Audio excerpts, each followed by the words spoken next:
Well, welcome to September 30th, 2019, and this is my first walkthrough on my next crazy project. This, which is so big you can't even get it in the picture, is a 1941 4101 bus. It was built before the war by Yellow Coach Company, later became General Motors Truck and Bus. And this is number 149. So I'm going to walk you around the bus real quick. It starts out with these badass air horns that are mounted on the side. I'll try to get a profile of the front.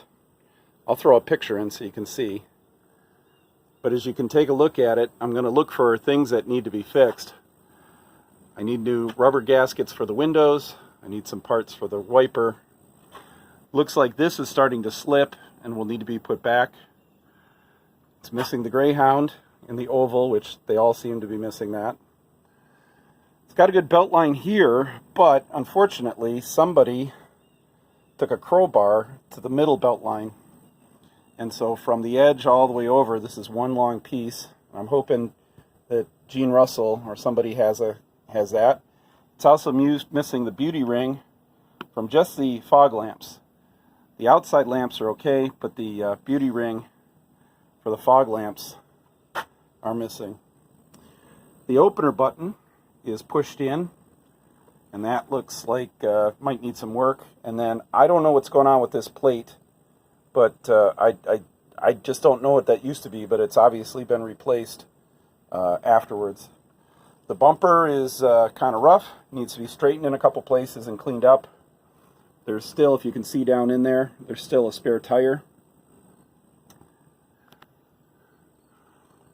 So the windows, front windows are not cracked at all.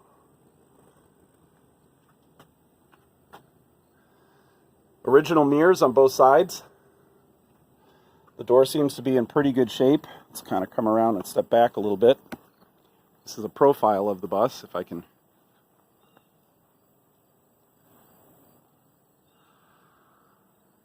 They did unfortunately put on a latch, and so I'm going to be talking about getting some Silverside panels to replace a bunch, and this is one I'm kind of worried about. They put a big latch on this very short piece on the door.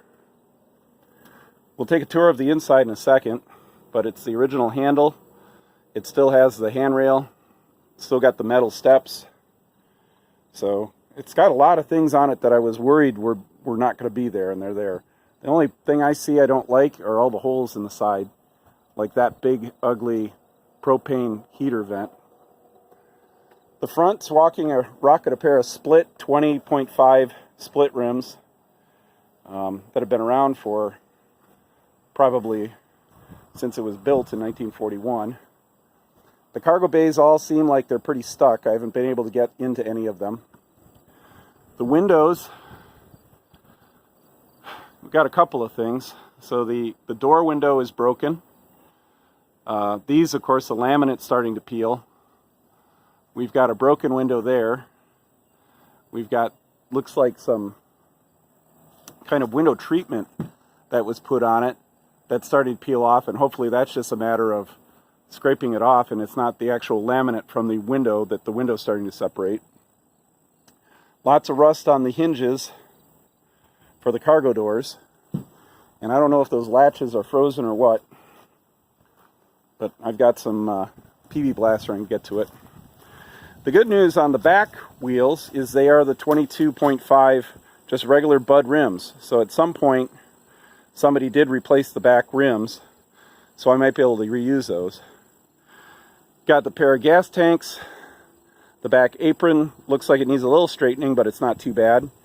The latches are not very effective. Let's take a look at what the gas. Got gas tank 1.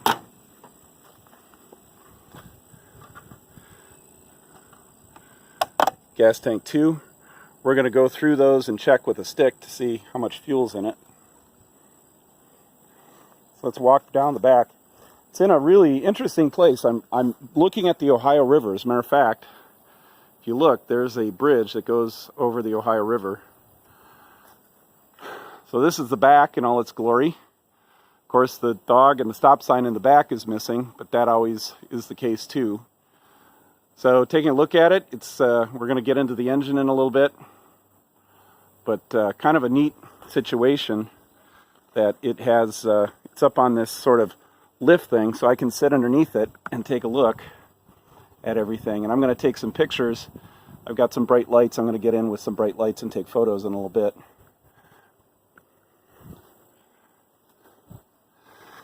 The radiator side, lots of rust going on here.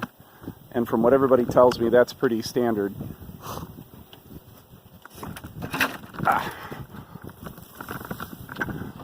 The radiator, I can't tell you if that's good condition or bad condition, but it doesn't look too bad to me.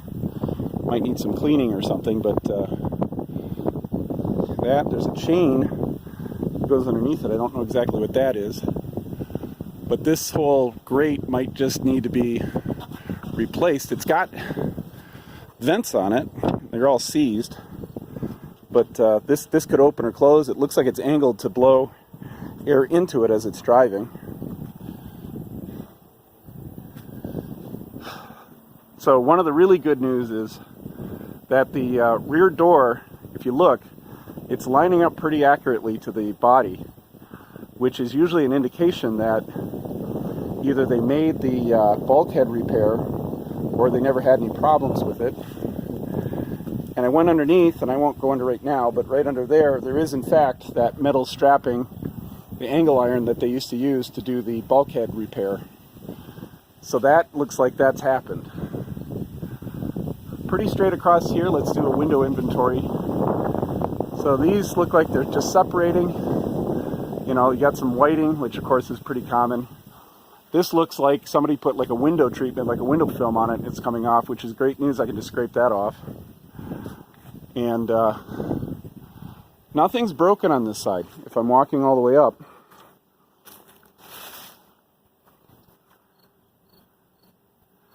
nothing seems to be broken. So there's a generator hatch door, but there's no generator in there. He has a gas generator he wants to sell me that looks like it's from 1940. So, front wheels again are 20-inch splits. The backs are Bud 22, the 22.5 by 11 tires on it. And the rims are actually from 1984. We looked at the rim dates. So